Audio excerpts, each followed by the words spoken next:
અમદાવાદના બાપુનગર વિસ્તારમાં ખોડિયાર પાર્ક સોસાયટીમાં ધૂળેટીના દિવસે કલર લગાવવા જેવી બાબતે બોલાચાલી થતા 10 થી 12 શખ્સ દ્વારા રોશન પટની નામના યુવક પર છરી વડે હુમલો કરવામાં આવ્યો હતો, જેમાં યુવકને ગંભીર ઈજા પહોંચતા સારવાર અર્થે સિવિલ હોસ્પિટલ ખસેડાયો હતો, જ્યાં સારવાર દરમિયાન યુવકનું રવિવારે મૃત્યુ થયું। આ બાબતે યુવકના ભાઈએ શહેર કોટડા પોલીસ સ્ટેશનમાં ફરિયાદ નોંધાવી છે।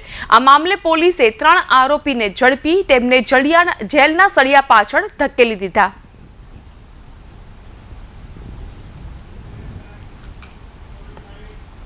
આમાં એવું થયું હતું કે 14 તારીખે ધૂળેટીના દિવસે મારા ભાઈ અને 3 એના ભાઈબંધ બહાર જતા હતા અનિલ સ્ટાર્ચ કપડાં પહેરીને, અને 3-4 આરોપી 25-25ની ગેંગના એ રસ્તો રોકી અનિલ સ્ટાર સર્કલ ઉપર રસ્તો રોકીને ઊભા હતા અને મારા ભાઈને કલર કરવા ગયા। મારા ભાઈએ ના પાડ્યું કે મારે શોખ છે, મારે કલર નથી કરવો, તો આ લોકો ગાળોગાળી કરવા માંડ્યા કે તને કલર લગાવીને જ રહીશ, તમે જે થાય એ કરી લો।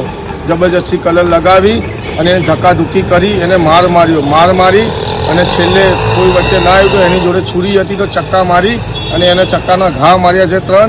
એમાં એનું સાહેબ ફેફસું કપાઈ ગયું છે, ફેફસું કપાઈને બ્લડ એનું 28 બોટલો એને બ્લડની ચડાવી છે, 28 બોટલો બ્લડની જેથી ચડાવી, એનું ટીપું બી બ્લડ નહોતું અંદર। અને સખ્ત અમે તો બે હાથ જોડીને નમ્ર વિનંતી કરીએ છીએ કે મારા ભાઈને ન્યાય મળવો જોઈએ।